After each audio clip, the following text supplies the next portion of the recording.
ভাই এই কথাটা জিজ্ঞেস করে এই জন্য যে আমার এক ভাই বলেন আমরা এখন ভালো আছি, আমার মনের দিক থেকে ভালো আছি, আমার মনে হয় যে আমি মুক্ত, তাই না?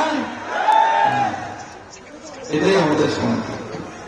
এই এতদিন 15, 16, 17 বছর মনে হচ্ছে যে আমাদের বুকের উপরে একটা চাপা পাথর বসে আছে, ঘুমে চলতে ফিরতে মনে হতো কোথায় আটকে পড়ে আছে, তাহলে সবসময় মুগুর নিয়ে দাঁড়িয়ে আছে আমাদেরকে পেট্রোলের জন্য।